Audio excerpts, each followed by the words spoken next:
잠깐만. 죽을 순 없다.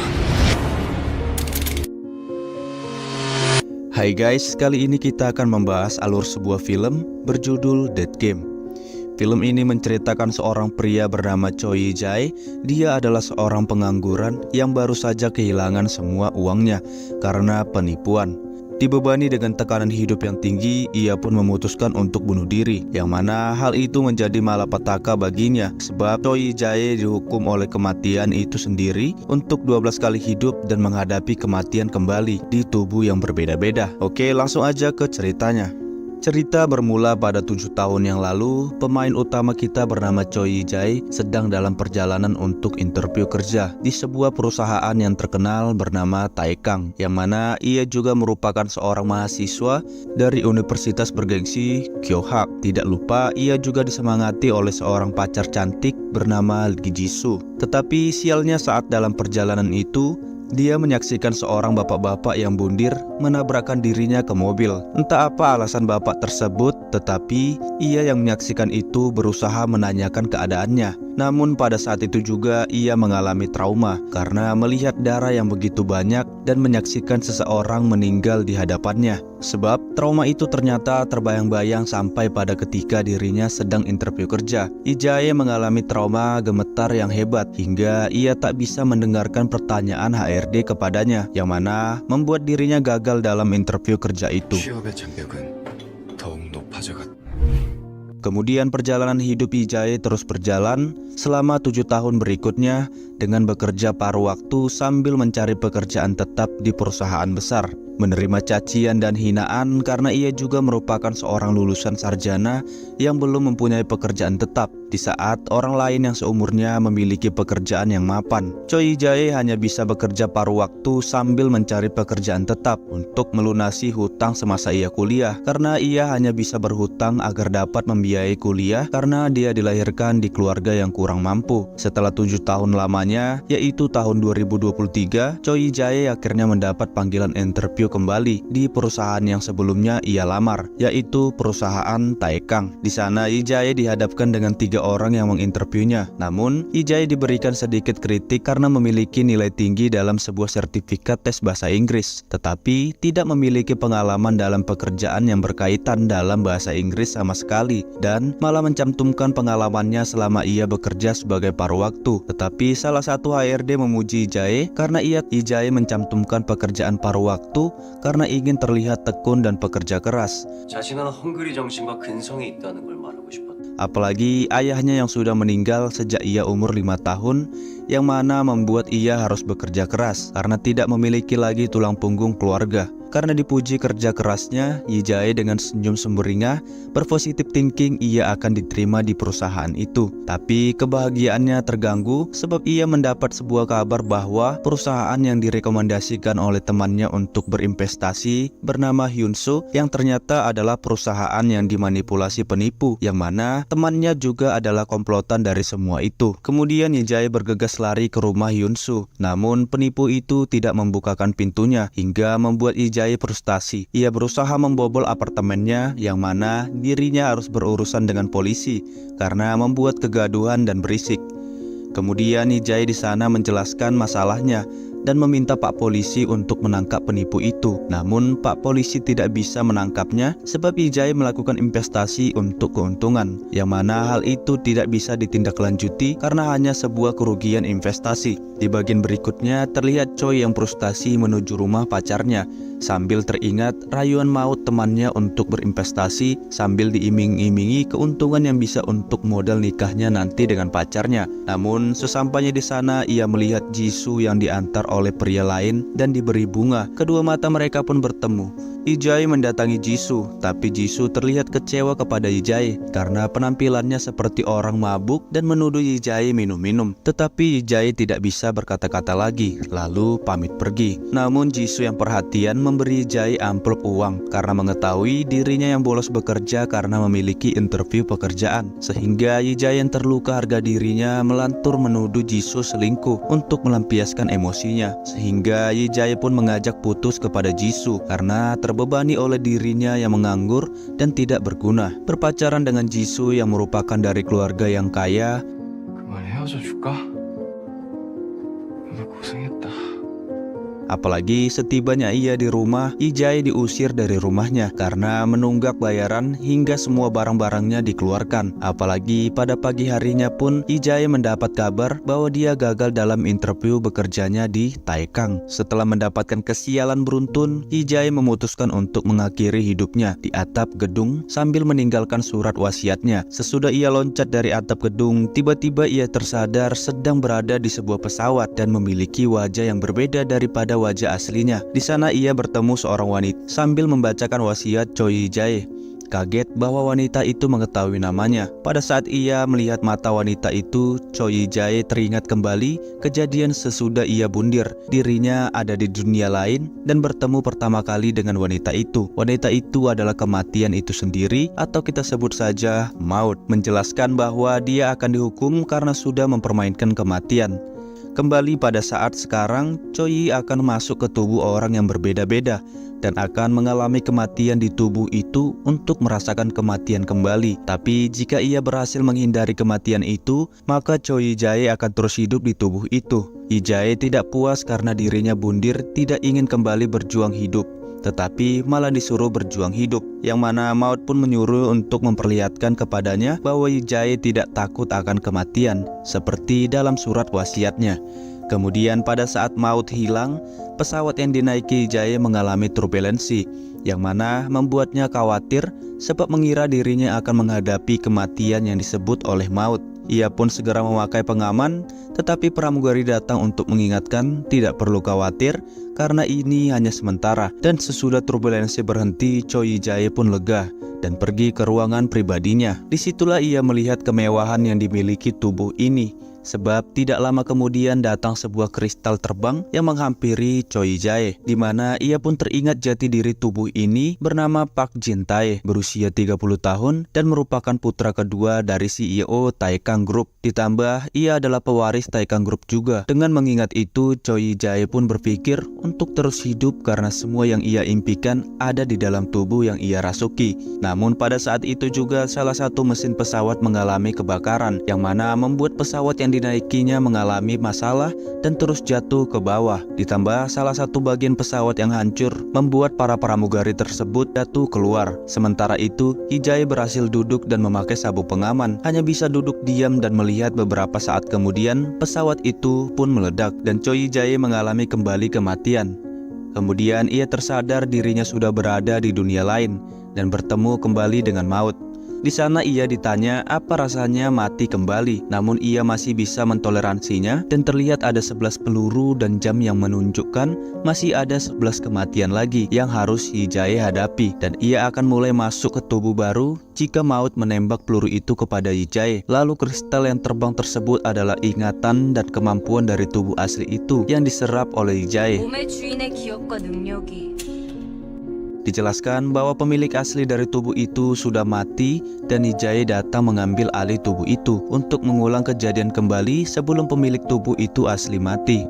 Dan tergantung usahanya, mungkin saja Ijai mendapat akhir yang berbeda jika ia berusaha. Ia pun mengeluh bagaimana caranya ia bertahan dari pesawat yang akan meledak. Namun maut menegaskan bahwa jika Ijai gagal untuk bertahan, maka ia akan masuk neraka, yang mana kebetulan mereka sedang berada di depan pintu neraka, membuat maut mengajaknya untuk mampir melihat neraka. Tapi di sana Ijai menangis melihat semua orang yang disiksa dan merasa tidak akan tahan kuat menanganinya, walaupun hanya 1 menit saja. Ijai akan masuk neraka karena kesalahannya adalah maut itu sendiri sebelum maut mencarinya. Tetapi hal itu bisa dicegah jika saja Ijai bisa selamat di tubuh yang baru.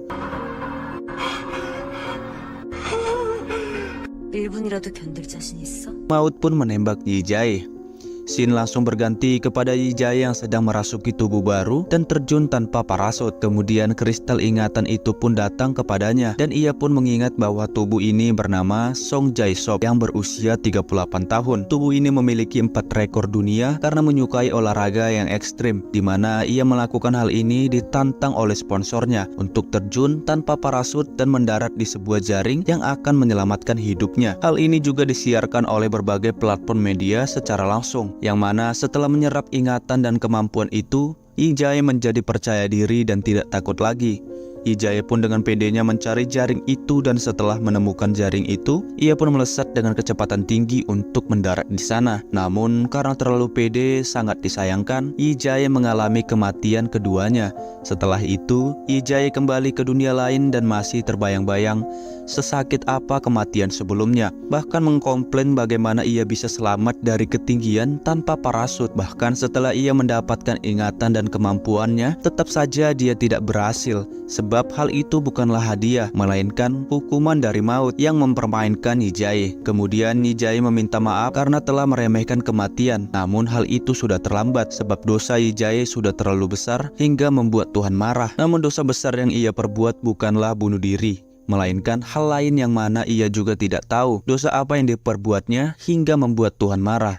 Karena ditambahkan satu peraturan kembali oleh maut jika Yi Jae tidak menyadari dan bertobat atas dosa besar yang ia lakukan, maka walaupun selamat, Yi Jae akan tetap masuk neraka. Yi Jae mengungkapkan bahwa dirinya melakukan bundir karena pengangguran, tidak punya uang dan semua tabungannya habis.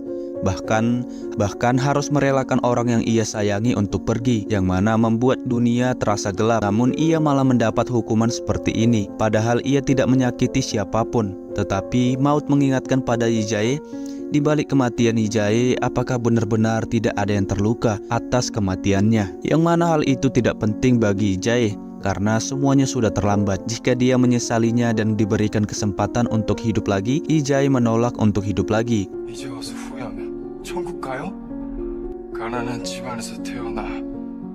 Bagi maut, Yi Jae benar-benar orang egois, dan langsung saja maut menembak Yi Jae untuk hidup kembali. Tersadarnya Yi Jae menyadari dirinya berada di tubuh seorang anak SMA dan terlihat kesal sebab ia melihat seorang berandalan yang tertawa lepas melihat sebuah video yang ternyata itu adalah video IG ketika merasuki tubuh Sung Jae-seo pada saat terjun tanpa parasut dan meninggal, yang mana akan membuat Yi Jae hendak mengetok kepalanya. Akan tetapi pada saat kristal ingatan masuk ke dalam dirinya, ia pun menjadi teringat bahwa ia adalah seorang siswa SMA bernama Kwon Hek-soo, yang mana diurus oleh ibu satu-satunya, dan alasan dia mati adalah karena bundir sebab dibully oleh orang yang bernama Lee Jin-sang. Yang lebih parahnya, saat Hyuk-soo mengancam Jin-sang untuk bunuh diri, ia malah disuruh membawakan susu kesukaannya sebelum bunuh diri. Setelah mengingat itu, Yi Jae tidak jadi mengetok Jin-sang dan kembali duduk dan menarik kesimpulan jika dia tidak bundir, maka dia sudah menghindari kematiannya, sehingga membuatnya senyum semburinya. Tetapi dari belakang ia diketok oleh para geng Jin-sang, yang mana membuat Yi Jae emosi dan menyerang Jin-sang.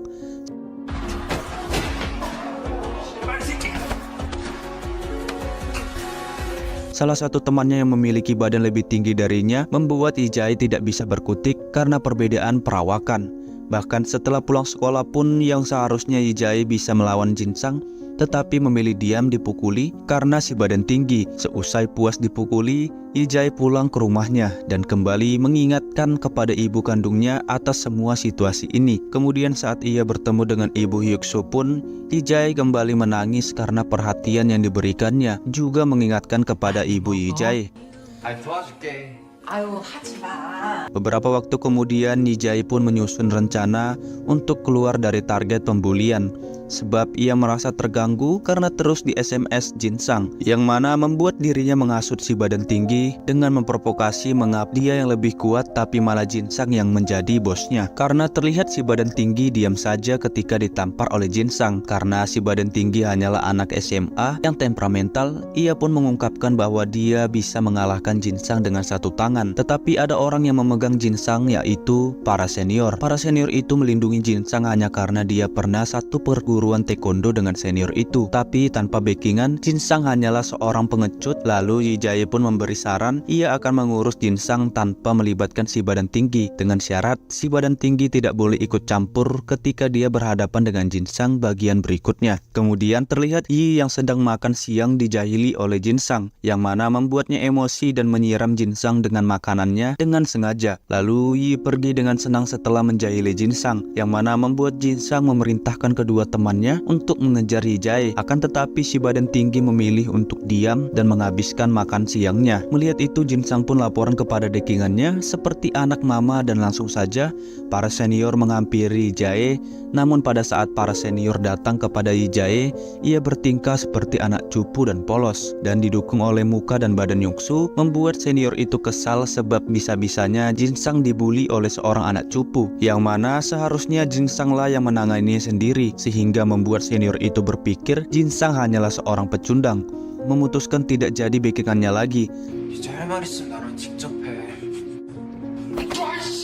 Selepas rencana Ji-jae berhasil, ia pun berhasil keluar dari target pembulian, membuat si badan tinggi menjadi bos di kelasnya. Bahkan si badan tinggi tidak segan-segan merendahkan dan menampar Jin-sang.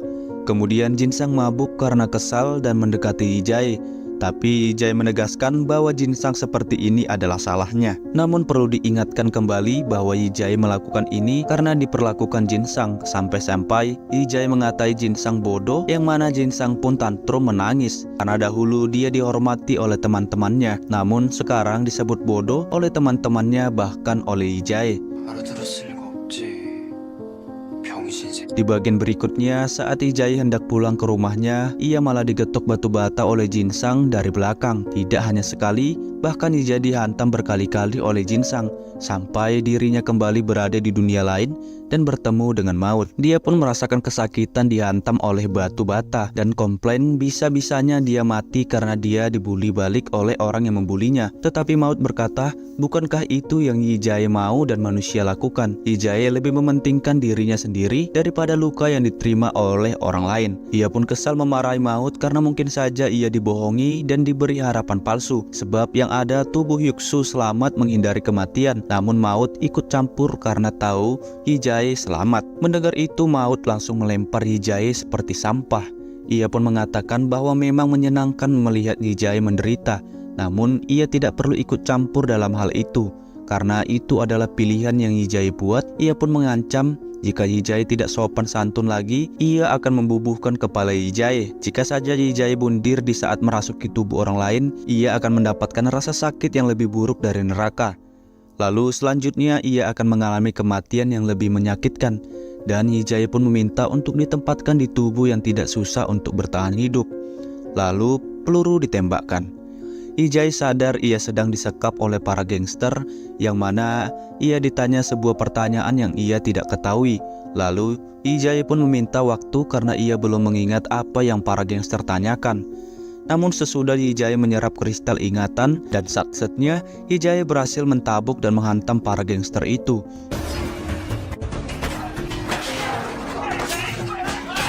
Ia mendapatkan tubuh seorang gangster bernama Lee Ju-hun. Namun karena melihat wanita yang cantik sering dipukuli oleh bosnya, ia pun mengajak kabur wanita itu dan mencuri uang 10 miliar dari bosnya, sehingga ia pun dikejar-kejar oleh para gangster itu. Namun dengan kemampuannya yang hebat, ia berhasil lolos dari sekapan itu dan kabur dengan motornya. Tetapi dengan kemampuan dan koneksi bosnya, Yi-jae berhasil dilacak dan disitulah terjadi adegan kejar-kejaran.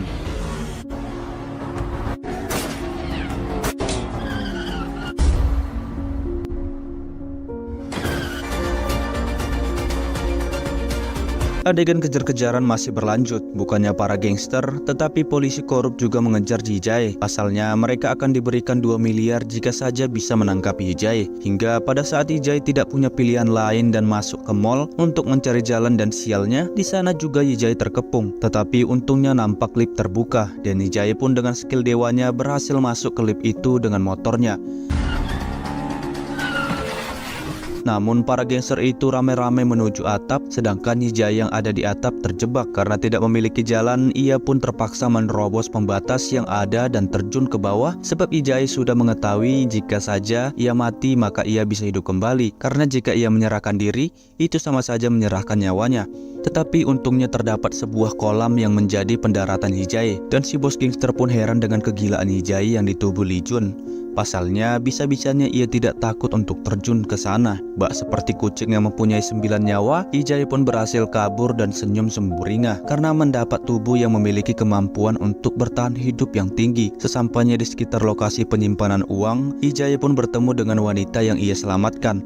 Wanita itu pun langsung memeluk Yi-jae dengan hangat dan bertanya lokasi uang yang ia sembunyikan.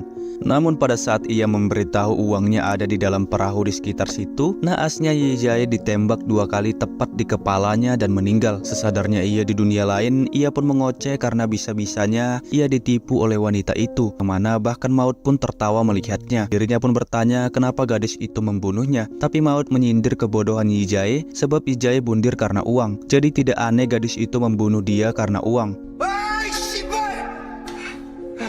Yang mana takdir Lee Ji-hoon tidak terhindarkan. Pasalnya raga Lee Ji-hoon juga modar dikarenakan wanita itu, bukan oleh para gangster. Lalu Yi Jae pun membuat rencana bahwa dirinya akan hidup lagi lalu mencari 10 miliar yang ia sembunyikan. Sebab hanya dia yang tahu uang itu di mana lokasinya, karena perahu itu ternyata bukan tempat ia menyimpan uang, melainkan kendaraan menuju tempat ia menyembunyikan uangnya. Sambil memikirkan itu, ia pun terlihat senyum. Maut yang melihat itu kesal dan langsung menembak Yi Jae karena senyumannya. Ia pun kembali tersadar di tubuh narapidana. Sesampainya di ruangan selnya, ia pun bertanya kepada temannya kapan Yi Jae akan keluar, sebab dirinya belum mendapatkan kristal ingatannya, dan salah satu temannya memperingatkan untuk menjauhi teman sel yang psikopat, sebab Yi Jae akan keluar dalam 4 hari. Kemudian datanglah sang teman sel yang psikopat, itu yang ternyata adalah Lee Jin-sang yang membunuh Yi Jae di tubuh Yuksu, yang mana Yi Jae langsung emosi dan menghajar Jin-sang tanpa ampun.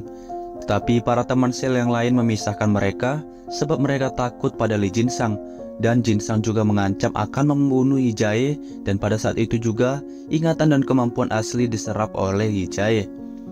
Tubuh ini bernama Choi Tak-sang yang berumur 21 tahun. Ia merupakan seorang yang berlatih menjadi atlet MMA. Tetapi karena dia berasal dari keluarga yang kurang mampu, Choi Tak-sang mengambil pekerjaan yang dibayar 200 juta won jika saja ia menggantikan klien yang menabrak seorang perempuan. Yang mana itu berujung malapetaka karena Choi Tak-sang seharusnya dibebaskan karena pada saat itu ia masih berada di bawah umur dan pastinya akan langsung dibebaskan karena peraturan hukum di Korea. Tetapi sialnya sang korban malah meninggal dan Choi Tak-sang harus dipenjara selama 2 tahun lamanya. Ia pun mengancam pengacara sang klien untuk membayarnya 1 miliar karena Tak-sang masuk penjara. Sebab jika hal itu tidak dilakukan, ia akan melaporkan kebenaran ini setelah dirinya keluar dari penjara. Dan sang pengacara pun mengancam akan membunuhnya jika saja itu terjadi. 10억 가지고 와요. 사는 법이라. Lalu kembali ke masa sekarang, polisi pun memisahkan pertengkaran mereka dan juga teringat saat Lee Jin-sang masuk sebagai tahanan baru.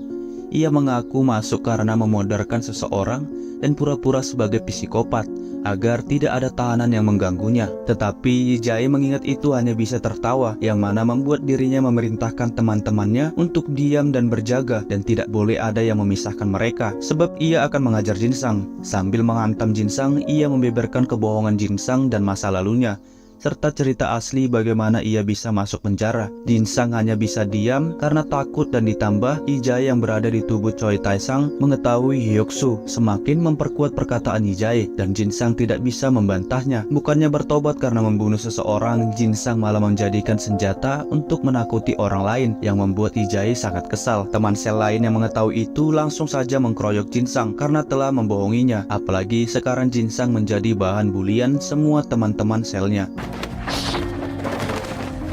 Beberapa waktu kemudian Yi Jae yang sedang bekerja terlihat akan dijahati oleh seorang narapidana. Akan tetapi karena insting yang kuat, ia berhasil menghindari mata pisau yang ditembakkan kepadanya, dan mata pisau itu berbalik menusuk si narapidana, yang mana hal itu membuat para petugas polisi harus membawanya ke tempat perawatan. Di mana hal itu pun menjadi hal buruk bagi Yi Jae karena tampak semua narapidana membawa alat untuk menyerang Yi Jae. Tanpa diberitahu pun, Yi Jae tahu siapa dalangnya, yaitu si pengacara yang diancam oleh Choi Tak-sang. Adegan pertarungan pun terjadi. Walaupun masih muda, tetapi Jae terkesan dengan tubuhnya yang sekarang, sebab ia bisa menghantam semua narapidana dengan tangan kosong. Bahkan Yi Jae bisa bertarung bak petarung MMA profesional.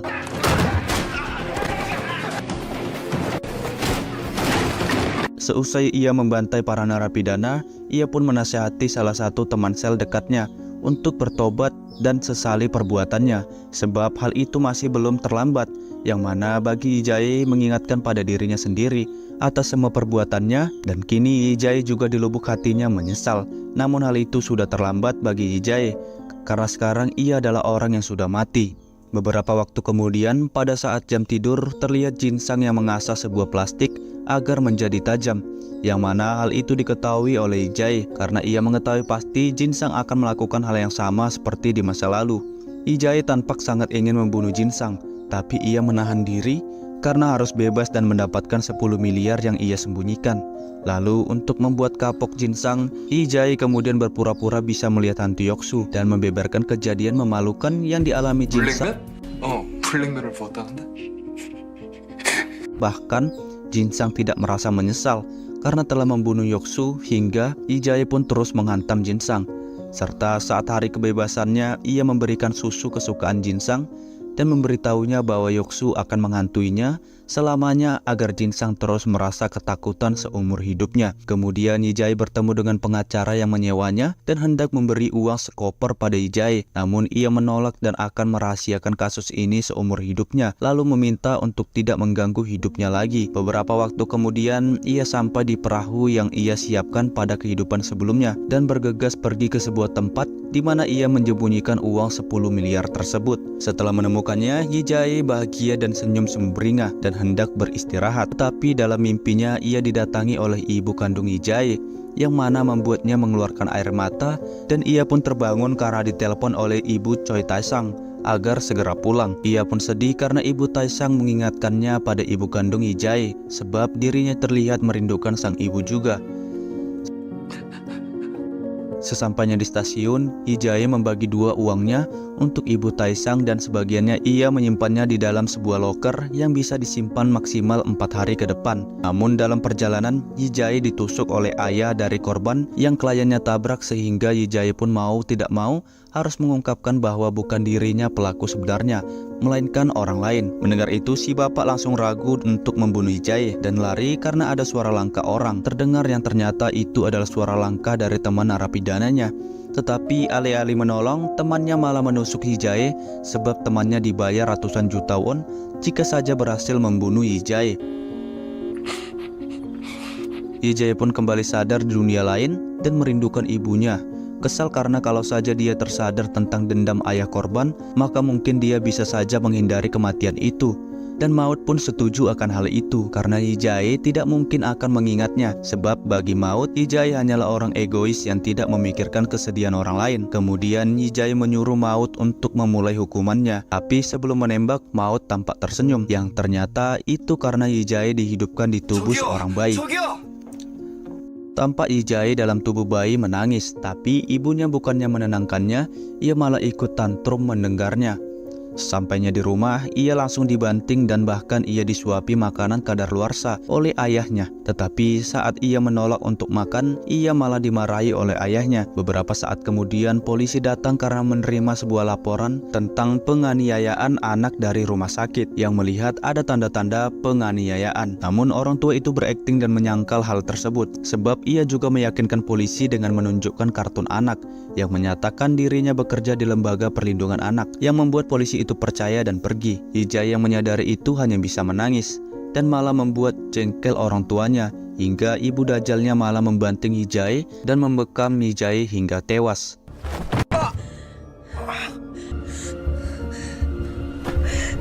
Dirinya pun sadar di tempat seperti biasa dan mengeluh kepada Maut. Namun Maut berkata bayi itu tidak mempunyai ingatan dan kemampuan, bahkan tidak bisa memilih untuk hidup atau mati. Tetapi Lee-jae malah menanyakan hidupnya, padahal ia sudah beruntung bisa hidup tidak seperti bayi itu. Bahkan Maut berpendapat bahwa Lee-jae akan mati melihat tindakannya selama ini. Berusaha sekeras apapun, Lee-jae tidak akan berhasil dan menekankan jika Lee-jae membunuh orang, maka Maut akan ikut campur. Lee-jae mendengar itu aneh karena ia merasa tidak akan pernah menghilangkan nyawa seseorang karena dirinya adalah orang yang baik. Kemudian Maut mulai menghukum Lee-jae. Kemudian tersadar di sebuah keramaian, ia pun bergegas mengecek tanggal sebab hari di mana ia hidup kembali adalah hari di mana habis masa sewa loker yang dirinya pakai untuk menyimpan uang. Apalagi tersisa hanya tinggal 15 menit sebelum barang-barangnya diamankan. Tetapi untungnya Lee-jae dengan rusuh berhasil datang tepat waktu sebelum para pegawai mengamankan barangnya. Lalu pada saat kristal ingatan diserap oleh Hee-jae, sadar tubuh yang ia rasuki adalah tubuh seorang model bernama Jang Kyung-woo yang disukai banyak wanita, yang mana uang dan wanita hanya dalam satu jentikan jari saja bisa datang kepadanya. Hee-jae yang menyadari itu tampak sangat menyukai dirinya yang sekarang. Beberapa waktu kemudian Hee-jae diajak untuk party bersama di tempat jedak-jeduk. Ia pun tanpa ragu mau ikut sebab dirinya diberitahu bahwa banyak sekali wanita cantik di sana. Sesampainya di sana, Hee-jae yang meminum beberapa teguk langsung maboi sebab tubuh Geon-woo tampak tidak bisa mentoleransi banyak minuman. Dan pada saat menemui penyelenggara pesta yang tidak lain dan tidak bukan adalah anak pertama dari Taekang Group, Park Tae-woo. Hee-jae yang sedikit mabuk terlihat menyapa Park Tae-woo, namun si Tae-woo tampak memaklumi Hee-jae yang mabuk. 네, 저 알죠. Sesadarnya Hee-jae sudah berada di kamarnya dan dicari oleh kakaknya sebab kakaknya sendiri mencari Hee-jae untuk menyuruh dirinya menjaga kafe milik kakaknya karena akan pergi ke Amerika. Awalnya rencana Hee-jae adalah untuk bekerja 1 hari dan dia akan pergi ke luar negeri untuk melarikan diri. Tetapi tampaknya rencananya tidak jadi ia lakukan sebab ia langsung melohok melihat salah satu pelanggan tetap di kafe kakaknya, yang mana itu adalah Lee Jisoo, mantan pacar tubuh aslinya. Hee-jae yang melihat Jisoo pun teringat kenangan-kenangan mereka bersama. 제가 가지러 갈게요. Akibat sudah terlalu lama berpisah dengan mantannya, Hee-jae tidak bisa berhenti curi-curi pandang kepada Jisoo dan langsung bergetar gugup saat melayani Jisoo. Kakaknya yang peka memberitahu Hee-jae bahwa Jisoo sering ke sana dan dia adalah seorang penulis, yang mana Hee-jae pun langsung mencari berita tentang penulis Jisoo. Di sana ia mengetahui bahwa Jisoo baru saja memenangkan kontes menulis dan karyanya diterbitkan menjadi novel. Apalagi Jisoo membahas tentang Hee-jae yang menjadi inspirasinya dalam menulis, yang bahkan Hee-jae saja tidak tahu akan hal itu sebab hari di mana Jisoo memenangkan kontes itu adalah hari di mana Hee-jae putus dengan Jisoo, dan juga amplop yang diberikan kepada Hee-jae adalah amplop uang dari hadiah Jisoo memenangkan kontes itu. Hee-jae yang menyesali hal itu pun langsung buru-buru pergi ke perpustakaan untuk membeli novel milik Jisoo dan teringat akan kenangan mereka sebab banyak sekali isi dari novel itu yang terjadi berdasarkan kenangan Hee-jae dan Jisoo. Apalagi kata-kata yang paling diingat Jisoo yang diucapkan oleh Hee-jae adalah dirinya tidak akan segan untuk mengorbankan hidupnya demi wanita yang ia cintai dan akan bersama Jisoo selamanya. Dimana hal itu membuat Hee-jae menyesali semua perbuatannya kepada Jisoo karena telah melepaskannya. 딱 붙어서 절대 떨어지지 않을 거야. 평생 내 곁에 있겠다던 그의 말을. Bagian berikutnya terlihat Jisoo yang sedang nongkrong di kafe. Hee-jae melihat kakak Jisoo yang mampir menemui dia. Hee-jae yang melihat itu baru mengetahui bahwa orang yang mengantar Jisoo pada malam ia putus adalah kakaknya, membuat tambah penyesalan Hee-jae. Lalu ia pun berinisiatif untuk dekat dengan Jisoo dengan cara meminta tanda tangannya karena ia adalah penggemar dari novelnya, yang mana hal itu membuat Hee-jae kembali bersedih karena pulpen yang dipakai oleh Jisoo tidak lain dan tidak bukan adalah pulpen milik Hee-jae yang belum sempat dirinya berikan sebagai hadiah kepada Jisoo. Kemudian Hee-jae memberi ide cerita untuk dijadikan novel, yang mana cerita itu adalah tentang dirinya yang diberi hukuman untuk hidup dan mati di kedua tubuh yang berbeda, dan menceritakan semua hal itu kecuali tentang dirinya dan Jisoo. Jisoo yang mendengar itu terkesan karena cerita yang didengarnya seolah-olah adalah nyata, sebab Hee-jae menjelaskan cerita itu dengan menggambarkan emosi tokoh utama dengan mendetail, yang mana ia pun bertanya nama Hee-jae. Walaupun ingin menyebutkan dirinya adalah Choi Hee-jae, tetapi dirinya menahan diri dan memperkenalkan diri sebagai Yonggon-woo. 와, 진짜 걔 완전 미친년이에요. 장건우예요. Bagian berikutnya terlihat Hee-jae dan Jisoo terus menjadi lebih dekat dengan cara menceritakan hukuman Hee-jae, yang mana hal itu terjadi setiap harinya. Namun ada hal janggal bagi Jisoo, karena jika itu dirinya, dia akan terus mengunjungi ibunya. Tetapi hal itu tidak Hee-jae lakukan karena baginya terlalu menyakitkan jika melihat ibunya yang bersedih karena anaknya sudah mati. Jisoo pun kagum pada Hee-jae akan ceritanya, bahkan kagum jika ia mengajukan beberapa pertanyaan. Hee-jae seolah-olah menjawabnya seakan itu adalah pengalaman ia sendiri. Karena sudah larut malam, Hee-jae hanya bisa memberikan sebuah payung untuk Jisoo karena cuaca sedang hujan. Tetapi pada saat ia di kafe, ia melihat mobil polisi berdatangan. Ditambah orang yang baru datang membicarakan polisi yang datang karena ada wanita yang kecelakaan. yang mana wanita itu adalah langganan kafe ini. Yi-jae langsung saja berlari dengan tergesa-gesa untuk melihat kejadian itu. Bahkan ia berusaha menerobos garis polisi yang ada karena khawatir itu adalah Jisoo. Yang untungnya Jisoo terlihat di seberang, membuat Yi-jae kembali tenang. Yi-jae dan Jisoo pun kembali berbicara mengungkapkan bahwa Jisoo mungkin akan seperti Yi-jae jika saja ia mendengar orang yang berarti baginya mengalami sebuah kecelakaan. Kemudian Yi-jae mengajak Jisoo untuk bertemu kembali besok, yang mana hal itu tidak bisa Jisoo lakukan sebab ia memiliki hal lain yang harus dilakukan, yaitu berkunjung ke makam Yi-jae. Dan Yi-jae yang mendengar itu diam-diam juga mengikuti Jisoo ke makam tanpa sepengetahuannya, dan mendengar Jisoo menyesal. Jika saja ia mencegah mereka putus malam itu, maka mungkin saja Yi-jae tidak akan melakukan bundir, di mana Yi-jae juga mengunjungi makamnya sendiri. Dan ibu Yi-jae juga tampak datang dan menangis karena kepergian putranya. Yi-jae pun ikut sedih sebab ia menyesal karena telah meninggalkan ibunya dan membuatnya bersedih.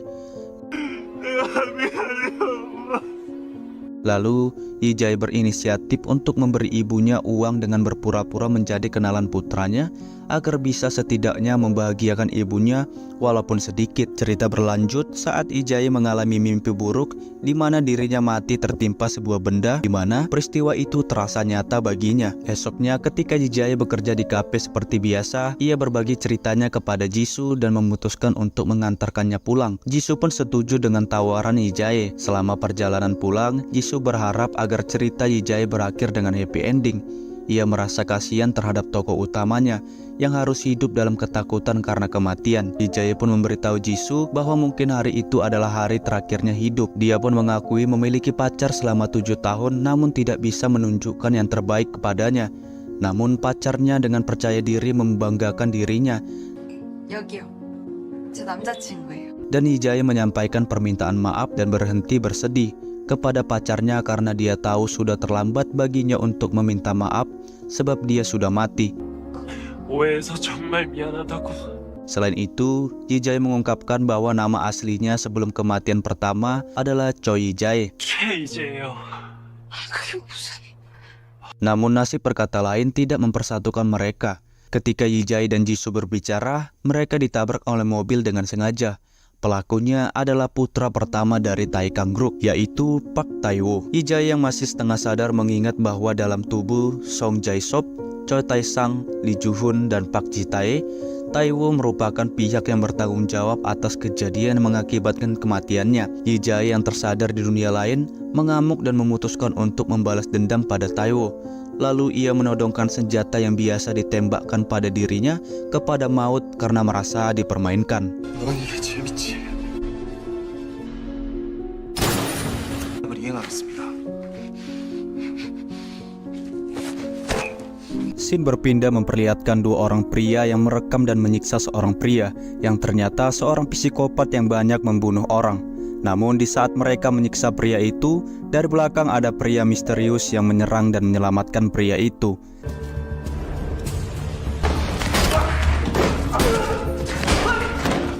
Saat di mobil, pria psikopat bertanya mengapa dia menyelamatkan dirinya. Apa dia tidak tahu siapa dirinya sebenarnya? Namun pria yang menyelamatkannya sudah tahu siapa pria itu. Dan dia menyelamatkan pria itu hanya agar bahan seninya tidak rusak. Seketika pria psikopat pun panik dan menyerang pria itu.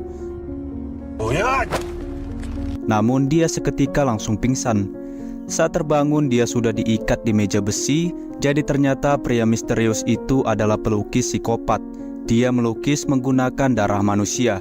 Pria itu pun mengambil gergaji mesin dan mulai memotong-motong tubuh pria psikopat itu.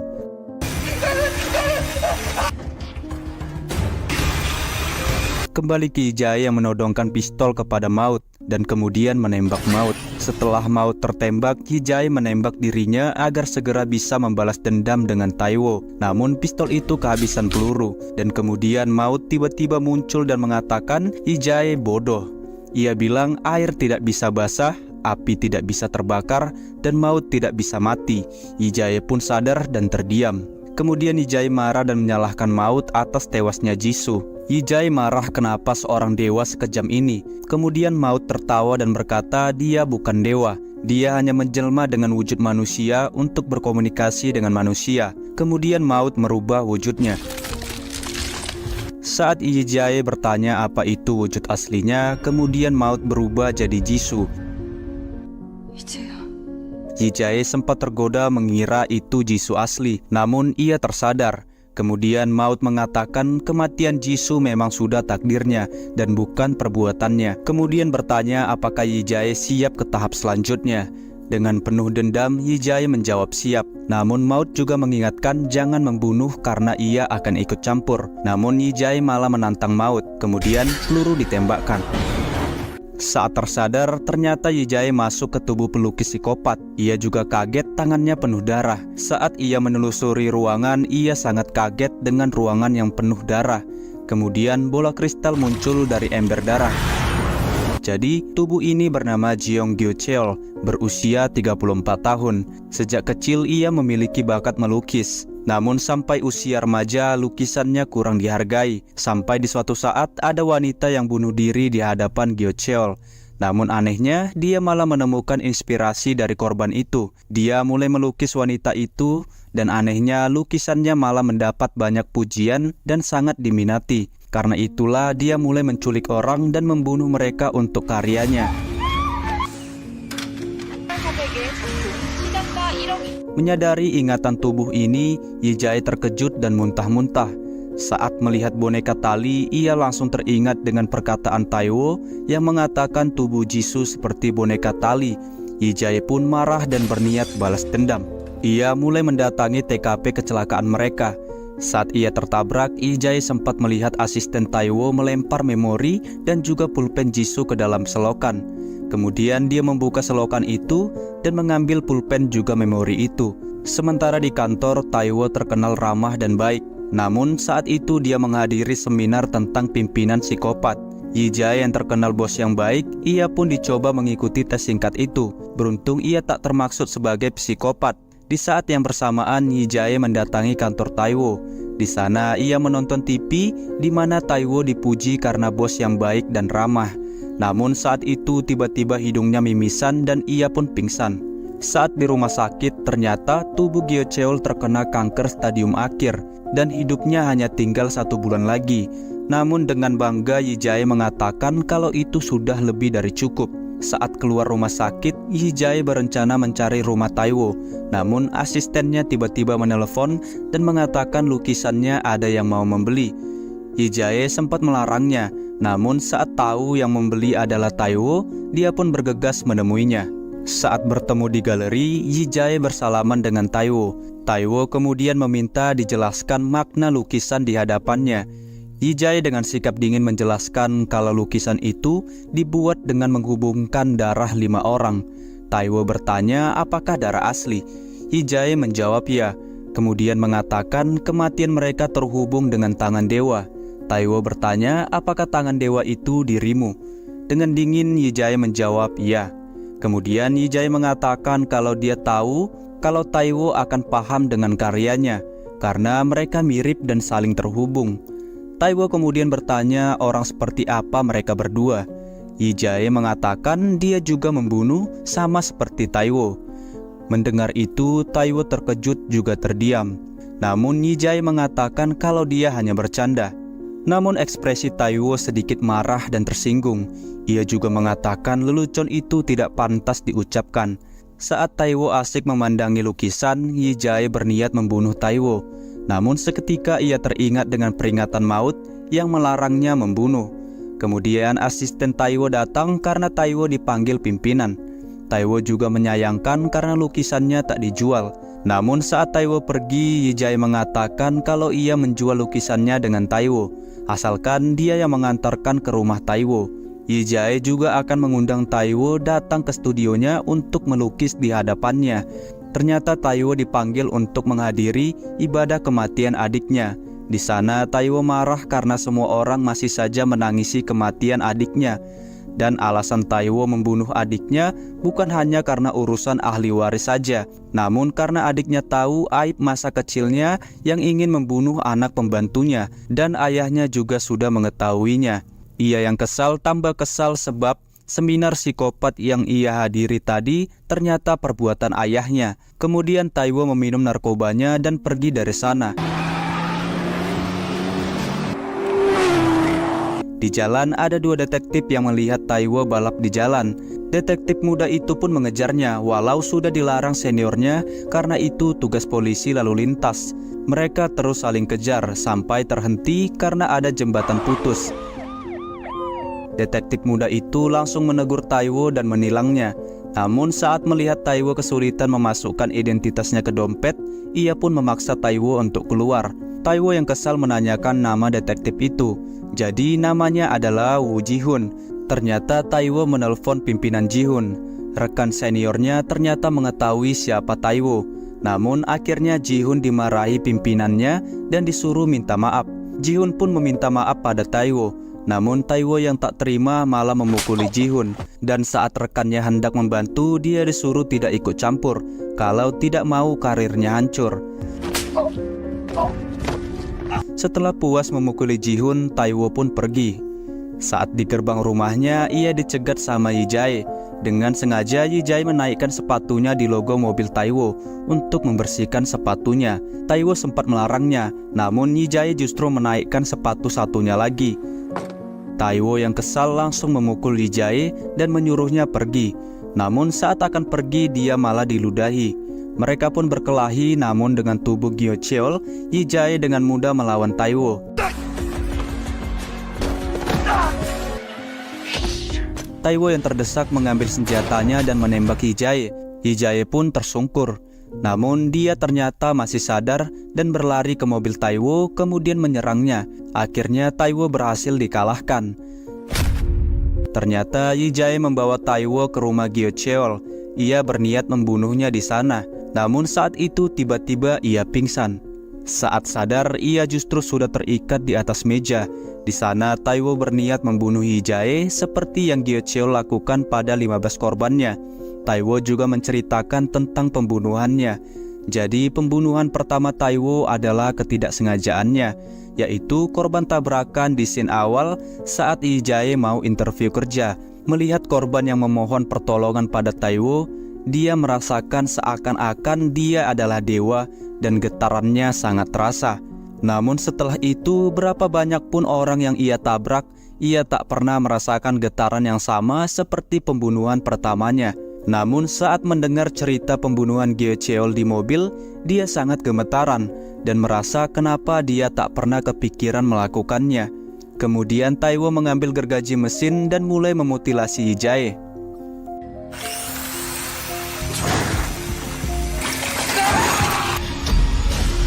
Kemudian Yi-jae tersadar di alam maut. Maut mengatakan ini adalah kematian yang paling sakit yang Yi-jae rasakan. Dia juga mengancam jika Yi-jae membunuh, dia akan melempar Yi-jae ke neraka. Namun anehnya Yi-jae justru tertawa. Jadi ternyata Yi-jae sengaja membuat dirinya terbunuh karena dia sudah menyiapkan kamera yang merekam pembunuhan dan pengakuan yang dilakukan Taiwo. Melihat itu, Maut pun langsung menyadari akan hal itu. Rencana Yi-jae ternyata akan balas dendam di kehidupan berikutnya. Tembakan pun dilontarkan. Yi-jae tersadar ia sedang mengejar seorang preman, namun karena preman itu membawa senjata, ia pun kabur. Tapi tertolong oleh juniornya. Juniornya pun memarahi Yi-jae agar tidak memalukan nama polisi dengan perilakunya. Dan ia pun mengingatkan bahwa dirinya adalah An Ji-yong yang berumur 42 tahun. Ayahnya merupakan seorang polisi namun meninggal pada saat bertugas, yang membuat An Ji-yong juga ingin menjadi seorang polisi karena melihat ayahnya adalah ayah yang keren. Namun ibunya malah sakit-sakitan sebab khawatir anaknya yang menjadi seorang polisi akan seperti ayahnya. Ia pun berjanji kepada ibunya bahwa dirinya akan menjaga keselamatan dirinya sendiri. Namun karena perilakunya yang selalu kabur di saat-saat yang penting karena memikirkan keselamatan dirinya, ia pun diremehkan oleh rekan-rekannya, bahkan juniornya sendiri. Kedua polisi ini adalah polisi yang mengejar Taiwo saat ugal-ugalan. Saat bersama dengan juniornya yang dihantam, namun dia tak berbuat apa-apa. Setelahnya ia melihat berandalan yang pernah menikam dirinya saat di tubuh Taesang. Dia yang sedang memukuli seseorang dan direkam oleh banyak orang pula. Lalu Yi Jae pun memprovokasi berandalan itu dengan mengaku dia adalah Choi Taesang. Langsung saja berandalan itu emosi dan membocorkan rahasianya sendiri, yaitu ia pernah menikam Choi Taesang. Tapi karena panik direkam, ia pun mengancam semua orang yang di sekitarnya. Tapi Yi Jae kemudian mencegah hal itu dengan cepat. Berkat kemampuan tubuh ini, walaupun tubuh ini dicap pecundang, tapi ia tidaklah lemah. Di mana hal itu membuat Yi Jae viral seketika dan dianggap pahlawan karena aksi heroiknya. Para rekan kerjanya An Ji Yong pun juga terkaget-kaget akan perilakunya, sebab An Ji Yong terkenal sebagai polisi yang penakut. Di sisi lain, Yi Jae bersama juniornya pergi ke rumah Gyo Cheol untuk mengambil bukti rekaman. Setelah sampai, Yi Jae segera mengkopi rekaman CCTV saat Taiwo mencincang-cincang dirinya. Beberapa saat kemudian datanglah tim forensik dan tim investigasi untuk mengamankan TKP, yang mana terlihat jejak dari semua kejahatan yang dilakukan oleh Gyo Cheol. Di sana Yi Jae pun dipuji habis-habisan karena ia sudah melakukan hal yang luar biasa secara beruntun. Sementara itu, Taiwo yang ketagihan membunuh membutuhkan mangsa baru, yaitu sekretarisnya sendiri, dengan alasan akan pergi ke tempat yang bagus untuk makan malam. Ternyata ia membawa sekretarisnya ke rumah Gyo Cheol. Namun di sana nampak ramai polisi yang berjaga dan Yi Jae juga di sana menghentikan mobil Taiwo. Yi Jae menjelaskan situasi dan menyuruh Taiwo segera menjauh. Tapi ia juga menyindir Taiwo dengan mengatakan sebuah pepatah, yaitu penjahat selalu kembali ke TKP, dan menanyakan nama sekretaris Taiwo karena siapa tahu sekretarisnya akan menghilang. Yang mana hal itu membuat Taiwo emosi dan langsung menyuruh turun sekretarisnya di tengah jalan. Lalu Taiwo pun menghubungi bos gangster yang dulu mengincar Yi Jae saat di tubuh Lee Ji Hun untuk mengurusi Yi Jae yang berada di tubuh An Ji Yong karena merasa terancam. Sementara itu, Yi Jae menyerahkan rekaman itu ke sebuah stasiun TV untuk disiarkan karena ia sendiri tidak percaya kepada instansi polisi sebab ia curiga mereka mempunyai koneksi dengan Taiwo. Sepulangnya menyerahkan barang bukti, ia pun disambut bahagia oleh atasannya karena berkat Yi Jae atasannya mungkin saja mengalami promosi jabatan. Tetapi si junior mengajak bicara Yi Jae dan mengungkapkan bahwa dirinya melihat Yi Jae yang menyalin video CCTV dan menghapus yang asli. Yi Jae menjelaskan bahwa video itu berisi Gyo Cheol yang dicincang, namun pelakunya adalah Park Taiwo, yang mana jika video itu sampai ke kantor polisi, segera rekaman itu akan dihancurkan. Tetapi pada saat mereka berbincang, terlihat ibu kandung Yi Jae yang masuk ke kantor polisi. Ternyata ibu Yi Jae diperiksa polisi karena ibunya melaporkan bahwa ada orang tak dikenal yang menaruh tas uang di rumahnya. Tapi orang yang menaruh tas tersebut malah meninggal, yang membuat posisi ibu Yi Jae menjadi rumit. Yi Jae yang melihat itu membuatnya sedih, sebab apapun yang dilakukannya setelah meninggal tidak ada yang benar dan membuat ibunya kesulitan. Saat Yi Jae berpapasan, ia tak sengaja memanggil ibunya dengan ibu. Tapi setelah itu Yi Jae beralasan ia bingung memanggilnya apa, sehingga membuat kesalahan. Dengan mata yang berkaca-kaca, Yi Jae mengikat tali sepatu ibunya dan menyuruh untuk memakai sepatu tanpa tali. Tapi ibunya menolak, sebab itu adalah sepatu hadiah pertama dari putranya, yang mana membuat Yi Jae teringat kenangan hal itu. Kemudian Yi Jae pun bertanya kenapa ibunya melaporkan tas uang itu yang seharusnya ia menyimpannya saja. Namun ibunya merasa itu adalah hukuman dari langit. Rasanya seperti dibayar sebagai ganti nyawa putranya. Makanya ibunya tidak ingin menerima uang itu karena putranya lebih berarti daripada uang. Yi Jae yang mendengar itu hanya bisa bersedih dan menangis. Tetapi karena ingin setidaknya berguna bagi ibunya, ia pun memberikan bingkisan makanan kepada ibunya. Namun sesudah menaruh makanan itu, ia dikejutkan oleh seorang gangster yang akan menikam dirinya. Scene pun berganti kepada Park Taiwo yang berada di ruang kerja ayahnya dan melihat sebuah berkas yang berisi tentang ayahnya yang menyelidiki perbuatan Taiwo. Ayahnya pun datang mempergoki Taiwo. Taiwo yang tersinggung pun mengancam ayahnya sendiri dengan mengatakan bahwa ia suka cerita bangsawan zaman dulu, sebab saudara kandung dalam kerajaan adalah musuh yang harus bertarung sampai titik penghabisan. dan tidak terkecuali ayahnya pula. Untuk melampiaskan amarahnya yang seperti kesetanan, Taiwo pun menyalip orang asing, lalu ia melakukan aksi kejahatan kepadanya. Setelah kejadian itu, Taiwo mendapat kabar dari orang dalam stasiun TV bahwa mereka menerima rekaman Gyo Cheol yang dibunuh dan pelakunya adalah Taiwo, dan rekaman itu akan disiarkan malam ini juga. Tetapi pada saat Taiwo yang berusaha menelpon bos gangster yang akan mengurus Yi Jae, telepon itu dijawab oleh Yi Jae itu sendiri karena tampak si bos gangster yang sudah ditangkap oleh Yi Jae. Ternyata Yi Jae sudah menunggu dirinya diincar dan bisa mengantisipasi saat akan ditikam. Untungnya saja yang terluka hanya tangannya saja. Taiwo pun mengajak Yi Jae untuk membuat kesepakatan, tapi dia malah menyuruh Taiwo ke kantor polisi.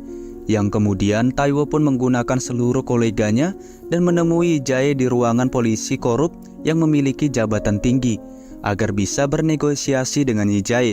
Di sana Taiwo pun menawarkan uang, posisi, serta koneksi, tetapi Yi Jae menolak hal itu karena incarannya adalah Taiwo itu sendiri. Sambil merobek kertas kesepakatan itu, Yi Jae ingin mengajari Taiwo yang berpikir dia dewa, padahal hanyalah orang gila.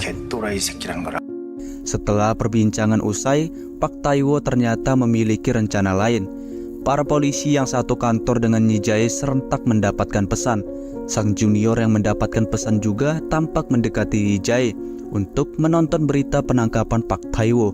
Diberitakan bahwa Taiwo yang mengakui dirinya telah menghilangkan nyawa seseorang, yaitu Gyo Cheol, seorang psikopat yang sudah memutilasi 15 orang. Dan pada saat itu, Taiwo diculik dan hanya membela diri agar dirinya tidak dibunuh oleh Gyo Cheol. Yang mana stasiun TV yang dipercaya oleh Yi Jae hanya menampilkan Taiwo yang diikat, dan pada saat Taiwo memutilasi Gyo Cheol tidak diperlihatkan, di mana seluruh media beserta relawan yang merupakan antek-antek Taiwo semuanya menolak Taiwo untuk dipenjara karena bersikeras tidak bersalah. Akibatnya atasan Yi Jae beserta Yi Jae pun diancam untuk dipecat. Kemudian Yi Jae juga diculik, yang tidak lain oleh teman polisinya sendiri. Karena pada saat semua teman polisi Yi Jae mendapatkan pesan itu adalah berisi untuk menculik Yi Jae. Sementara itu Pak Taiwo yang mendapatkan kebebasan dari dukungan, dia dan polisi sedang dalam perjalanan bisnis menggunakan pesawat. Ia pun menyuruh antek-anteknya untuk membiarkan Yi Jae hidup, sebab ia sendiri yang akan mengurus Yi Jae. Setelah tenang akan urusannya sesuai rencana, Taiwo pun tidur. Tetapi pada saat dirinya bangun, terlihat pesawat yang sedang mengalami turbulensi, dan ada suara pengumuman yang mengatakan semua kejahatan Pak Taiwo. Namun pada saat dirinya mengecek, tidak ada siapa-siapa di pesawat tersebut. Taiwo pun diberitahu bahwa pesawat akan meledak dalam waktu 30 detik. Yang mau tidak mau dirinya harus melompat dari pesawat itu dengan parasut yang ada. Beruntungnya Taiwo bisa keluar dengan parasut yang tersisa. Tetapi pada saat mendarat langsung saja dirinya dihantam oleh mobil. Ternyata orang yang menabraknya adalah Yi Jae. Kembali flashback ke seminggu yang lalu, Yi Jae sudah menduga hal ini. Ia pun berhasil menghindari penculikan berkat junior dan atasannya yang ada di pihak Yi Jae. Menggunakan ingatan dari Lee Ji-hoon, ia berhasil mendapatkan buku keburukan Taiwo. Sebab Lee Ji-hoon ternyata mengetahui keberadaan harddisk yang berisi keburukan Taiwo yang dikorek oleh bos Lee Ji-hoon yang seorang gangster. Serta melalui ingatan Pak Jin-tae, Yi Jae mengetahui bahwa Taiwo menggunakan narkoba yang disimpan di pulpennya. Yi Jae pun menukarkannya dengan obat tidur. Dan Yi Jae memasang bahan peledak di dalam pesawat dan mengautopilotkan pesawat dengan ingatan Lee Ji-hoon.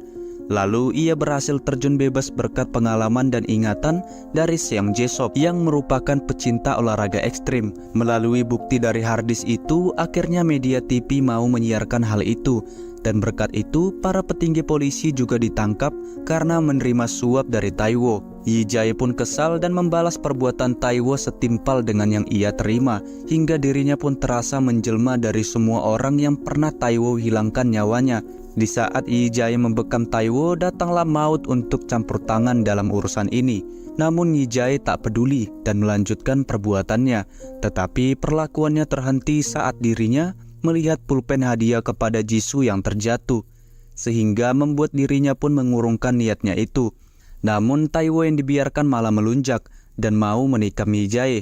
Yang kemudian hal itu tak terjadi sebab angin datang dengan kencang dan parasut milik Taiwo yang belum dilepas olehnya membuat dirinya terhempas terbang dan dari belakangnya dia pun tertabrak oleh truk. 해피엔딩으로 끝났으면 좋겠어요.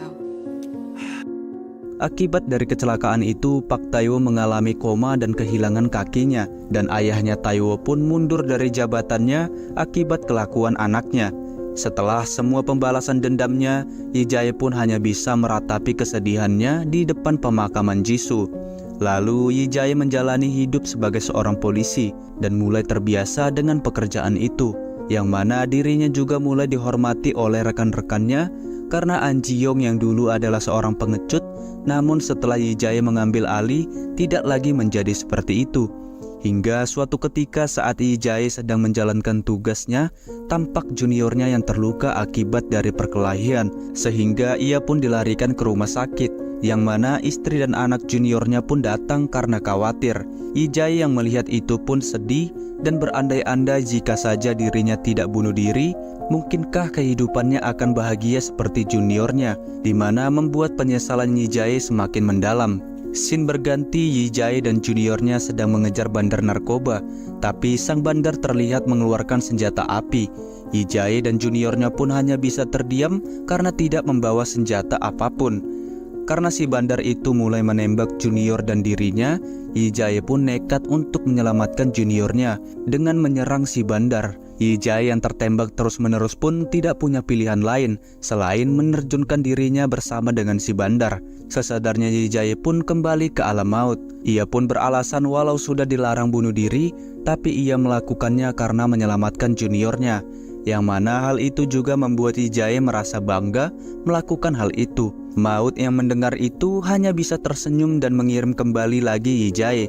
Saat di tubuh baru, Yi-jae menyadari kenapa Maut tertawa, sebab Yi-jae baru saja dihidupkan di tubuh seorang gelandangan. Lalu dirinya pun melihat berita tentang pengorbanan dirinya sendiri sebagai An Ji-yong. Dipuji oleh orang-orang karena perlakuannya membuat Yi-jae merasa lebih bangga lagi. Ia pun bergegas untuk pergi ke pemakaman dirinya sendiri, tapi tampak Yi-jae yang diusir dan dipandang sebelah mata oleh orang-orang, membuatnya menyadari bahwa pencapaian yang dicapainya tidak ada hubungannya dengan dirinya yang ada di tubuh baru. Apalagi saat dirinya berusaha menghibur juniornya yang menangis, karena juniornya merasa menyesal membuat An Ji-yong berkorban demi dirinya. Tetapi Yi-jae malah dibentak dan diusir oleh juniornya tersebut. Yi-jae pun menyadari bahwa terlahir dari tubuh yang berbeda berkali-kali dan mencapai prestasi tidak ada gunanya jika tidak bisa lagi hidup, yang mana dirinya juga meragukan jati dirinya sendiri akibat banyak ingatan yang diterimanya. Lalu pada saat bola ingatan itu datang untuk masuk ke tubuh Yi-jae, ia pun berlari agar tidak mendapat kembali ingatannya. Tapi ia malah terjatuh dari tangga dan meninggal. Kembali ke alam maut, Yi-jae pun berkata bahwa Maut pasti senang melihat kelakuan Yi-jae yang membanggakan perbuatan yang bahkan bukan miliknya. Tapi semua itu tidaklah penting bagi Maut. Dan ia memperingatkan Yi-jae bahwa di akhir babak ada rasa sakit yang di luar imajinasi Yi-jae menunggunya. Dan Maut pun langsung menembak Yi-jae.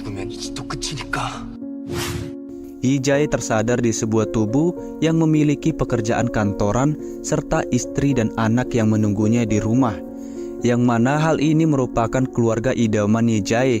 Tetapi pria ini tampak mengalami PHK di pekerjaannya, dan bahkan istrinya pun menceraikan dirinya karena pengangguran, yang membuat si pria ini putus asa.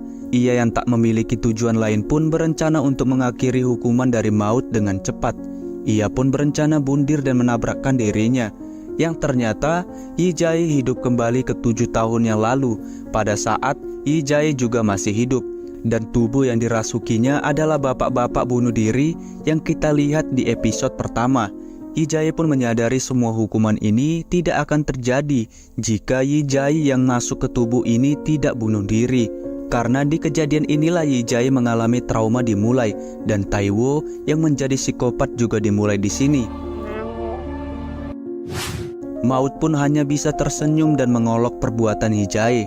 Padahal itu adalah kesempatannya untuk membalikkan keadaan di mana semangat Yi Jae sebelumnya yang ingin melawan permainan maut kepadanya, namun Yi Jae sekarang malah putus asa dan ingin cepat-cepat mengakhiri permainan ini.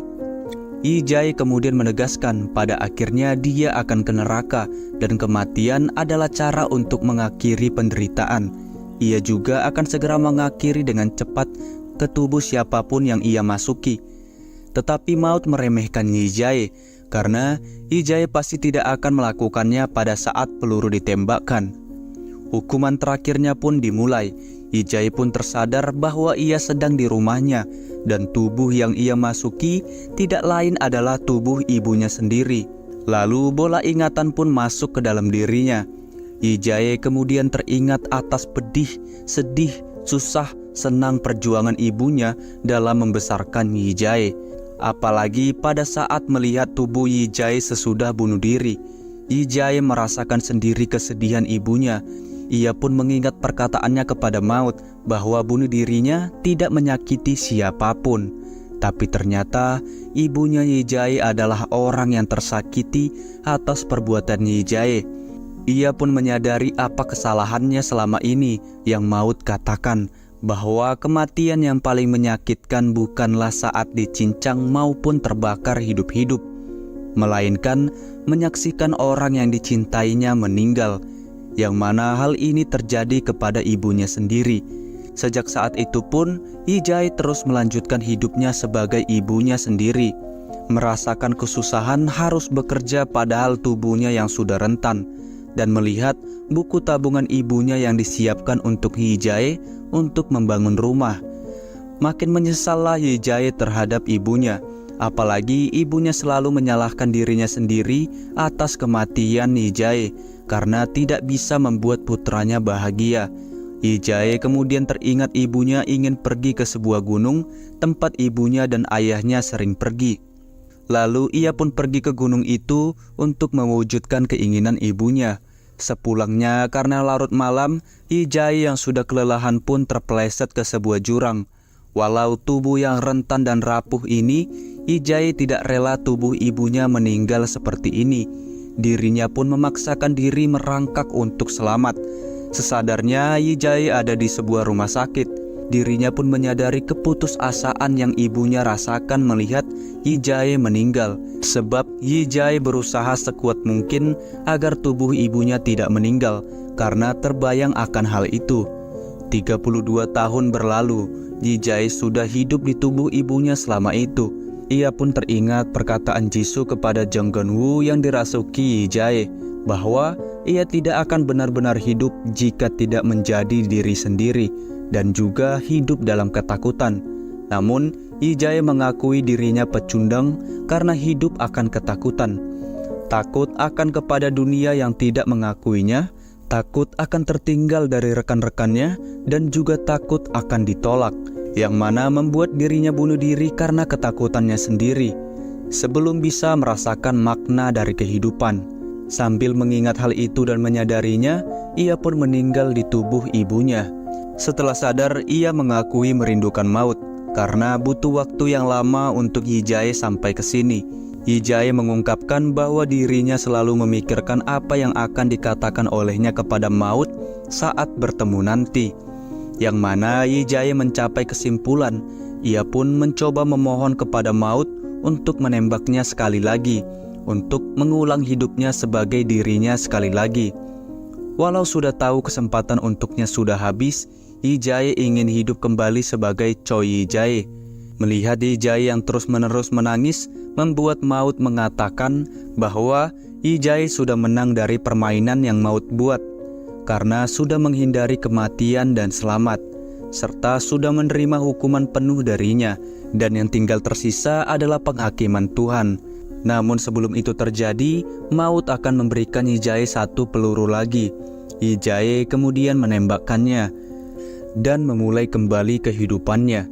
Yang terlihat di sini adalah tempat bunuh diri Yi Jae pertama kali, karena terlihat HP serta surat wasiat Yi Jae yang tertinggal, dan ibu Yi Jae yang menelpon pun diangkat oleh Yi Jae.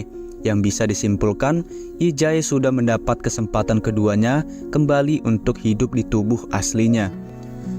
Oke guys, itulah akhir dari series Dead Game.